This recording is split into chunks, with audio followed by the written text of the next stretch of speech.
Muito boa tarde, como é que vocês estão? Chegamos aqui no nosso 17º dia dessa jornada de despertar a sua voz, a sua mensagem. Eu tô recebendo alguns feedbacks de algumas pessoas e eu fico assim, muito feliz, porque como é incrível, né? Perceber o quanto que a gente pode ser uma ferramenta de Deus na vida de outras pessoas.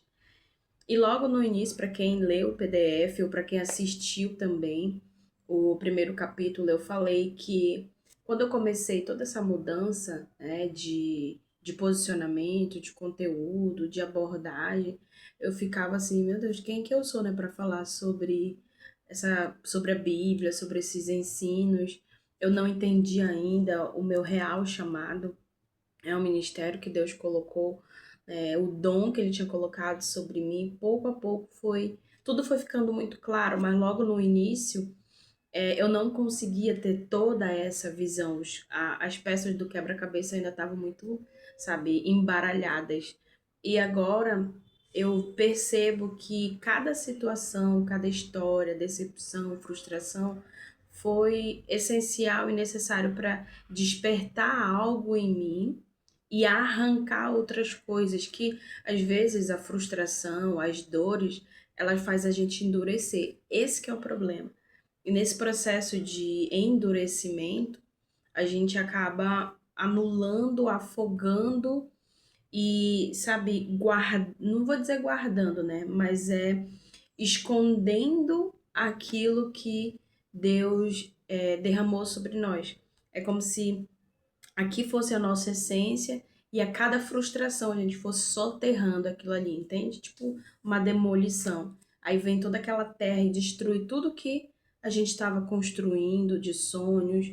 Mas a partir do momento que a gente percebe que essas dores foi necessário para despertar, para mudar a visão, para mudar a motivação, a gente tem um olhar mais leve para as situações. A gente já não resiste tanto, mas também é entender que durante toda essa jornada aqui de Deuteronômio que a gente está falando, algumas coisas não vão se resolver na velocidade que você espera.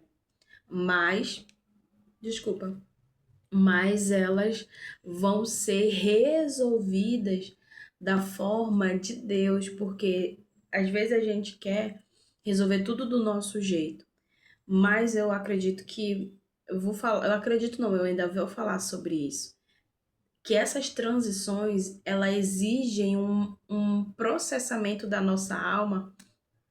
A minha unha tá preta e eu tô buscando esconder ela, porque eu pintei o cabelo, aí eu fiz os mais mechas, e na experiência não ficou do jeito que eu imaginei, eu tive que arrumar, eu usei a tinta escura, né, melou a mão, enfim, mas já tá saindo.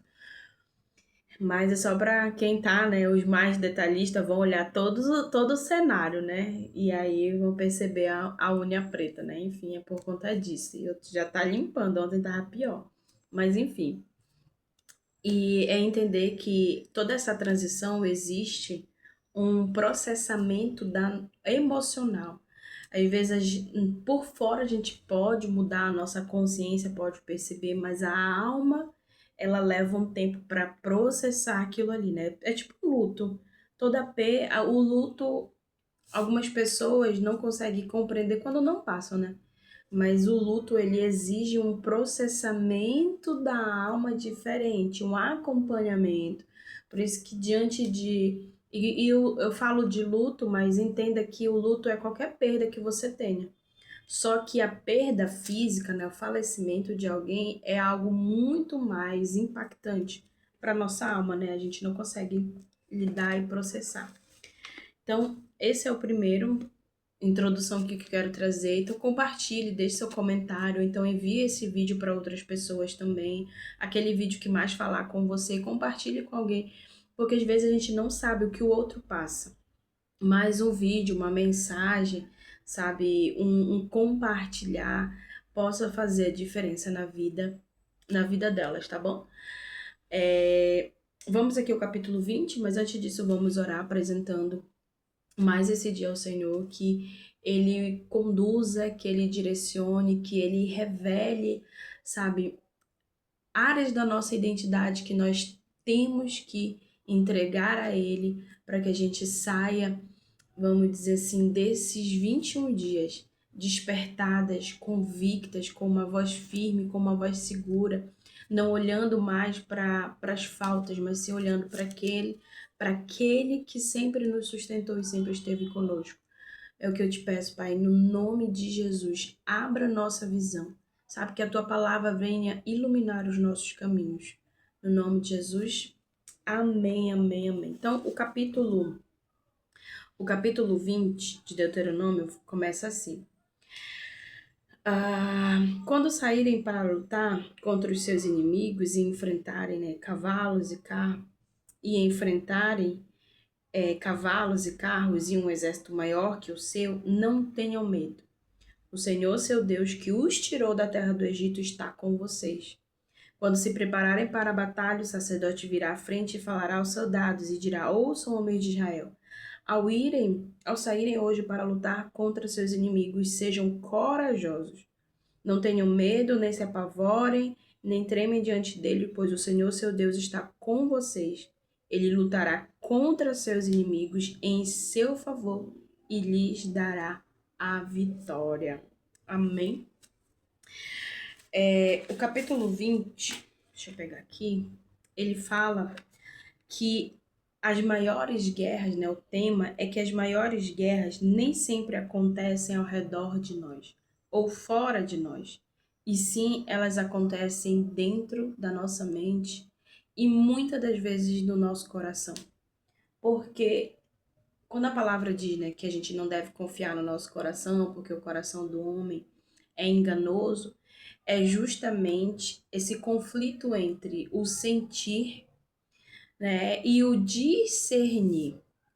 Algumas coisas que a gente vai discernir envolve o nosso coração, porque existe uma confirmação interior que o Espírito Santo tem com a gente. E existe também uma voz de convicção na nossa mente, que também fala com a gente.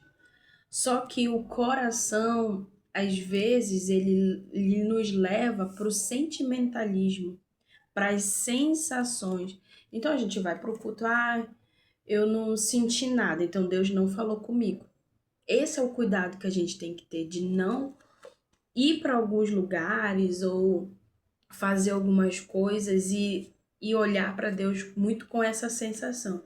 Eu não senti que Deus falou comigo. A gente tem que ter muito cuidado com isso. Quando as pessoas começam, eu senti que Deus falou.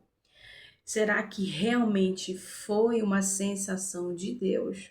Ou foi uma falsa sensação? Porque às vezes a gente toma as decisões baseado naquilo que a gente está sentindo, mas não está alinhado com a vontade de Deus. Então a gente tem que ter esse cuidado. Então, como que o nosso coração ele reage diante da pressão do medo, da pressão do confronto? Porque foi ontem que eu falei, eu acho, da história de Saul e Davi. Os dois ali, eles reagiram de forma diferente diante da pressão. Quando o versículo fala não tenham medo, é porque o medo ele faz a gente querer antecipar derrotas, imaginar os piores cenários, né? E isso faz a gente perder a força e desistir antes do tempo, porque às vezes a gente vai querer fugir dessa pressão. Aí vem o que? As frustrações, a insegurança e tudo o que eu já falei até aqui, que às vezes pode até ficar um pouco repetitivo, mas é porque os sentimentos, as emoções, elas não vão mudar. O que vai mudar é o cenário, a circunstância, a situação que desperta isso, tá bom? E aqui fala que o Senhor vai com vocês. A presença de Deus, ela não elimina a batalha, mas ela muda a forma como o nosso coração, como nós atravessamos elas, né? Porque essa maturidade, né, que vem dessa identidade que Deus está fazendo todos nós acessarmos, né? Ela não é a ausência de guerra, mas é aprender a permanecer firme dentro delas, né? Então, quem não deve ir para a guerra, aqui ele fala, né, do verso 8, acho que eu não li não, deixa eu ler aqui para vocês entenderem, né? Então os oficiais do exército dirigirão aos soldados e dirão: alguém que acabou de construir uma casa, mas ainda não dedicou, ou seja, não desfrutou, se houver alguém nessa situação, vá para casa. Se você morresse na batalha, outra pessoa dedicaria, né? Ou seja, desfrutaria, terminaria. Isso aqui é muito interessante porque nem toda guerra, existem pessoas que a gente vai, existem guerras que nós vamos passar que nem todo mundo deve ir, deve participar, deve estar junto, porque algumas pessoas podem entrar nas nossas guerras com medo, com insegurança, com uma visão, uma perspectiva totalmente diferente. É o exemplo dos espias, os 12 foram ali olhar a terra, mas só dois teve uma visão positiva, né?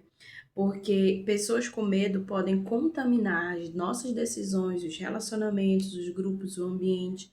E aí toda a batalha que já estava vencida, ela pode ser influenciada pela visão negativa vamos dizer assim, dos que estão ali ao redor.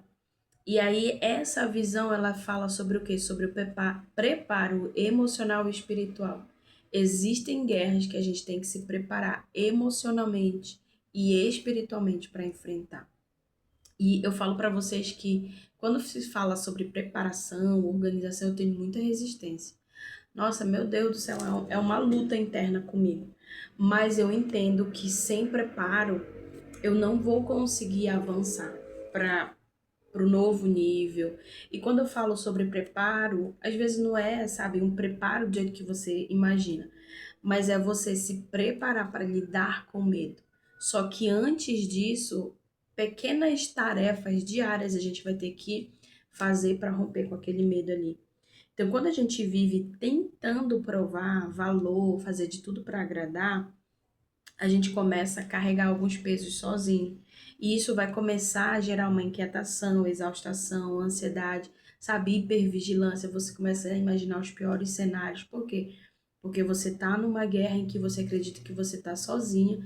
E se você tem essa sensação é porque falta preparo emocional. E no verso 10 ele fala sobre oferecer a paz, porque nem toda guerra a gente vai precisar enfrentar e gerar confronto. Cadê aqui, ó? Quando vocês se aproximarem de uma cidade para atacá-las, primeiro proponham paz. Existem situações que a gente vai enfrentar e que não necessariamente nós vamos ter que colocar as nossas próprias mãos. O difícil vai ser a gente ficar ali nessa posição, sem se movimentar, sem fazer nada, sem falar nada, entre aspas, ficar em silêncio e deixar que Deus lute. Porque a nossa carnalidade vai querer nos intencionar a fazer algo com as nossas próprias mãos. Mas existem guerras que Deus luta por nós, né? E, e ele dá aqui do 19 ao 20, é o que eu mais achei interessante também, né? Além do início do capítulo aqui, que Deus fala quando eles entrarem na cidade, né? Quando cercarem a cidade e a guerra se prolongar, não cortem as árvores com o machado, comam dos frutos, mas não cortem as árvores. Isso aqui é muito interessante porque ele dá uma instrução para não cortar as árvores, porque nem toda batalha deve destruir aquilo que ainda produz vida. Ou seja, vai existir guerras que a gente vai ter, eu vou falar guerras, situações, problemas, que nós vamos encerrar ciclos, nós vamos ter que destruir, arrancar tudo aquilo que nos prejudica. Mas nem sempre nós vamos arrancar aquilo que ainda dá fruto, sabe? Pode ser um relacionamento, pode ser algo que você carrega que talvez não, sabe, não tenha valor nenhum. Mas o que eu quero dizer com isso? Que a dor, ela faz às vezes a gente destruir vínculos e abandonar processos. E isso faz a gente fechar o nosso coração. É esse o cuidado que a gente tem que ter. Porque quando a gente identifica uma dor, a gente já quer o quê? Tomar um remédio para passar. Só que existem processos que não é você tomar uma pílula e uma injeção e 2, 3 horas já resolveu. Existem processos que levam tempo. levam anos, levam meses, levam dias, porque não vai se resolver no seu tempo e do seu jeito, mas vai se resolver no tempo que Deus acreditar que é o suficiente para literalmente arrancar essa raiz. Só que nesse processo a gente tem que ter cuidado para não se desfazer de alianças, de amizade, de pessoas, de ambiente, de coisas que ainda fazem parte do nosso destino, porque lá na frente vai atrapalhar o processo, tá bom? Então não deixe a dor destruir aquilo que ainda tem valor e propósito. Não é porque não está fazendo sentido agora que não tem propósito. Não é porque não está conectado, você não está entendendo, não está compreendendo, as coisas não estão tão claras como antes, que não tem propósito. Às vezes tem propósito, a gente que não está conseguindo enxergar ele com a visão de dor que a gente ainda está carregando. E aqui é quando o maior campo de batalha muitas das vezes não vai estar ao redor, como eu falei no início, mas está dentro do coração, tentando decidir entre o medo e a confiança.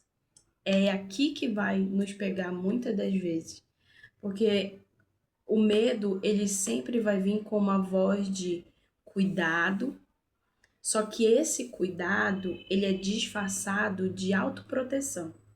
Quando você vê que, cuidado com isso, cuidado com aquilo, porque a raiz de tudo é fazer a gente perceber, olha, cuidado, lá atrás você já passou por isso e aconteceu isso. E aí, com essa informação e essa sensação, você diz, não, eu tô esperando no tempo de Deus, eu tô esperando Deus agir, eu tô esperando Deus fazer, mas na verdade é uma falsa sensação de você querer se autoproteger com medo de que lá na frente aconteça aquilo que aconteceu lá atrás. Só que existem guerras e níveis de processo, de fases, que vai exigir da gente um nível de confiança maior. E toda vez que a gente está nessa transição de confiar mais, o medo ele vem para quê? Para paralisar, para travar. Por isso que eu falei, foi ontem, sobre a porta que tá para se abrir diante de você só vai se abrir quando você vencer esse medo, essa insegurança, essa falta, essa sensação de faltar, de escassez o tempo todo. Tá dando para entender? Então, essa é a mensagem de hoje.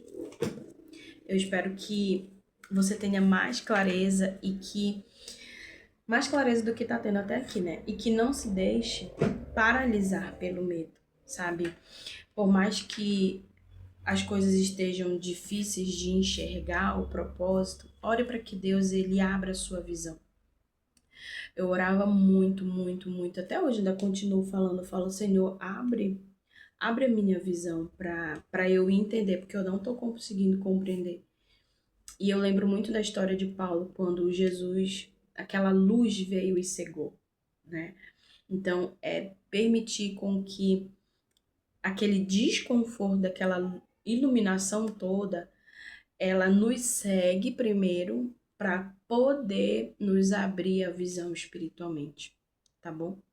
Então vamos orar, apresentar aqui e não se esqueça de você fazer a sua árvore lá no finalzinho, no último dia eu vou dizer o que você vai fazer com tudo aquilo que você anotou nesses 21 dias, naquela folha, tá bom? Então, Pai, eu te apresento aqui, Senhor, te entrego esse dia, essa mensagem. Eu oro para que assim como o Senhor revelou aquela luz, sabe, a tua voz trouxe a consciência para Paulo, a tua luz veio e mudou a visão dele, mas antes disso o Senhor o deixou cego espiritualmente, cego fisicamente, para que ele enxergasse espiritualmente. Eu oro para que o Senhor nos toque nas áreas aonde ainda estão debilitadas, nas áreas ainda nos impedem de enxergar aquilo que o Senhor está fazendo. E tudo aquilo, Pai, que não está fazendo sentido, que parece que não tem nada a ver com a gente, ou que não está alinhado àquilo que nós acreditamos, mas que tenha um propósito, o Senhor venha nos revelar. Pai, é o que eu te peço, no nome poderoso de Jesus, e que prepare ainda mais o nosso coração para que a gente saia dessa etapa sendo firmada, sendo verdadeiramente alicerçada no Senhor, porque amanhã o Senhor irá enviar a voz amadurecida com uma identidade convicta de que nós somos teus filhos, nós somos embaixadores aqui do reino nessa terra e tudo aquilo que Jesus tinha poder de fazer, nós temos, não somente de fazer o que ele fez, mas de fazer muito mais. É o que eu te peço nesse momento. Amém, amém. E amém, eu vejo você amanhã, tá bom?